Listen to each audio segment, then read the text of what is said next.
pelaku-pelaku lapis atas, kita mengultimatum pemerintah supaya dalam waktu cepat segera menangkap dan memproses hukum. Menko Polhukam Mahfud MD menemui aktivis kemanusiaan Romo Pascal di Batam.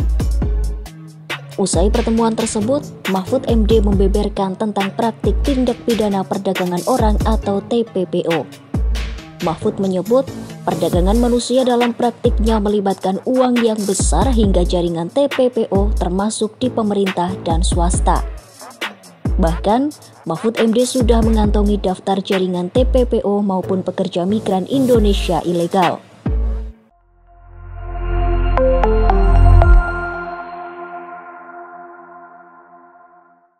Masalah tindak pidana perdagangan orang atau human trafficking akhir-akhir ini mendapat perhatian yang sangat serius dari pemerintah.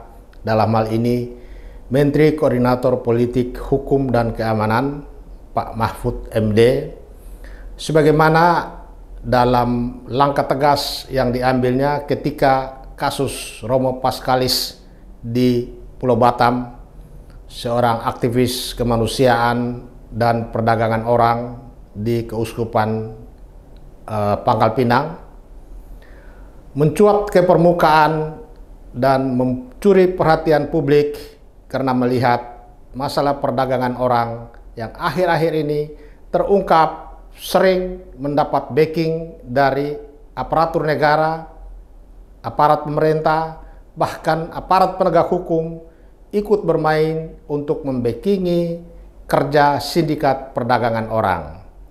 Padahal pemerintah di dalam berbagai peraturan perundang-undangan menyatakan bahwa dikeluarkannya undang-undang tentang pemberantasan tindak pidana perdagangan orang merupakan bukti pemerintah ingin mewujudkan komitmen nasional dan internasionalnya dalam melindungi harkat dan martabat harga diri manusia, melindungi hak ajasi manusia, karena hak ajasi manusia merupakan bagian yang tidak terpisahkan dari tujuan negara untuk mewujudkan masyarakat yang adil dan makmur.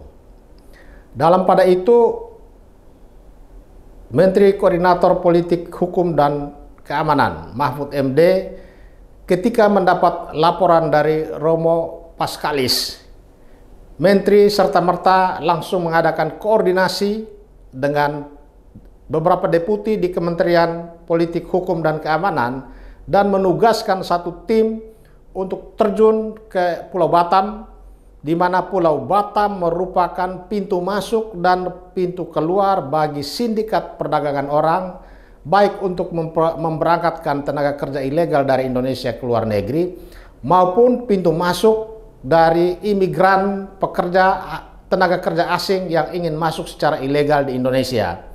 Ini berarti Pulau Batam merupakan surga dari sindikat perdagangan orang, baik yang dilakukan oleh sindikat-sindikat yang ada di Indonesia maupun yang dilakukan oleh sindikat yang datang dari luar negeri.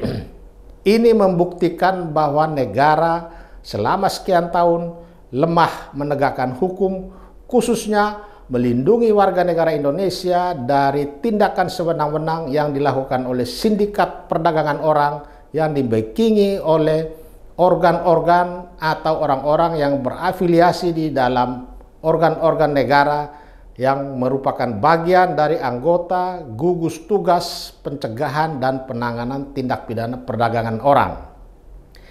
Kita tahu bahwa pemerintah telah mengeluarkan suatu kebijakan, yaitu dengan mengeluarkan peraturan presiden tentang gugus tugas pencegahan dan penanganan tindak pidana perdagangan orang. Tujuannya apa? Adalah tujuannya untuk mengoptimalkan perlindungan terhadap seluruh warga negara Indonesia dari praktek-praktek perdagangan orang. Tetapi lagi-lagi kita lihat di sana-sini terdapat aparat negara, ya, penyelenggara negara di dalam gugus tugas pencegahan dan penanganan tindak pidana perdagangan orang justru menjadi pelaku, ya, menjadi backing dari kejahatan tindak pidana perdagangan orang. Karena itu tidak heran kalau praktek-praktek perdagangan orang dari tahun ke tahun sejak berlakunya undang-undang tentang pemberantasan tindak pidana perdagangan orang tahun 2007 sampai dengan sekarang, negara seperti tak berdaya untuk menindak kelompok sindikat perdagangan orang. Kenapa negara tidak berdaya? Karena ternyata aparatur negara yang seharusnya bertindak atas nama negara, menegakkan hukum dan menindak para pelaku tindak pidana perdagangan orang, ternyata mereka justru menjadi pelaku. Mereka menjadi bagian dari sindikat itu sendiri, sehingga mereka sekaligus juga mengkhianati program pemerintah, mengkhianati rencana pemerintah untuk melindungi segenap warga negara Indonesia dari praktek perdagangan orang, dan itu menjadi satu hal yang betul-betul sangat merusak wibawa negara. Karena negara sudah menetapkan komitmennya untuk melindungi warga negaranya, tetapi dalam waktu yang bersamaan oknum aparatur negara juga bertindak sebagai pelaku, memberi ruang yang leluasa untuk memperlancar praktek-praktek perdagangan orang, sebagaimana kita lihat angka-angka yang muncul, baik yang diperoleh secara resmi oleh pemerintah maupun oleh lembaga swadaya masyarakat, yang mengungkap bahwa jumlah tenaga kerja ilegal yang diberangkatkan ke luar negeri sama besar jumlahnya dengan pekerja Indonesia yang diberangkatkan ke luar negeri secara resmi. Itu artinya kalau pemerintah mengklaim bahwa devisa negara yang diperoleh dari tenaga kerja pekerja migran Indonesia itu adalah sebesar 159 triliun. Nomor 2 terbesar setelah migas. Maka harus disadari bahwa dalam waktu yang sama, negara juga kehilangan devisa negara dari praktek-praktek perdagangan orang sebesar setara dengan 159 triliun itu. Jadi sebetulnya negara tidak dapat apa-apa. Karena itu perlu ada terobosan dari pemerintah untuk bagaimana memberangkatkan tenaga kerja Indonesia yang syaratnya tidak sama dengan syarat pekerja migran Indonesia yang berjalan selama ini, agar masyarakat warga negara Indonesia tidak terjebak dalam sindikat mafia perdagangan orang yang memberangkatkan tenaga kerja Indonesia dengan kualitas di bawah standar. Di sini juga menunjukkan bahwa negara-negara tertentu ingin mendapatkan tenaga kerja Indonesia walaupun berada di bawah standar. Misalnya tidak cakap berbahasa Inggris, tidak memiliki keterampilan khusus sebagai pekerja rumah tangga atau pekerja-pekerja di perusahaan kelapa sawit dan perusahaan-perusahaan lain. Karena itu negara harus menyiapkan satu mekanisme khusus agar tenaga kerja Indonesia yang ada di bawah standar bisa diberangkatkan secara resmi dan bisa dicarikan pasar kerja di luar negeri. Sehingga dengan demikian kelompok warga negara Indonesia yang tidak memenuhi kualifikasi sebagai pekerja migran Indonesia yang berlaku selama ini bisa diberangkatkan dengan kualifikasi, atau dalam bahasa lain dikatakan kelompok warga negara Indonesia kualifikasi KW2. Dengan kualifikasi KW2 maka korban kejahatan perdagangan orang bisa diminimalisir.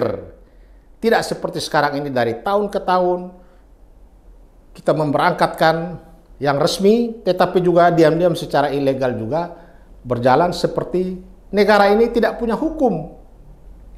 Yang lebih memprihatinkan lagi, daerah sebagai hulunya perdagangan orang atau yang merupakan pintu masuk awal merekrut, menampung, kemudian memberangkatkan, ada 5 provinsi di Indonesia yang menjadi korban perdagangan orang tertinggi. NTT, NTB, Jawa Timur, Jawa Barat, Jawa Tengah. Tetapi pemerintah seperti tidak peduli dengan korban yang berjatuhan dari tahun ke tahun, yang menurut catatan BP2MI terdapat 9 juta pekerja migran Indonesia, yang 4.600.000-nya itu secara resmi, sedangkan 4.400.000-nya secara tidak resmi. Angka yang begitu besar menunjukkan bahwa sebagian kecil kedaulatan negara, sebagian kecil kekuasaan pemerintahan yang sah dikendalikan oleh sindikat mafia perdagangan orang. Buktinya sindikat ini sampai sekarang tidak pernah diberantas. pelaku-pelaku lapis atas, kita mengultimatum pemerintah supaya dalam waktu cepat segera menangkap dan memproses hukum pelaku pada lapisan paling atas, karena biang kerok permasalahan perdagangan orang ada di tangan mereka.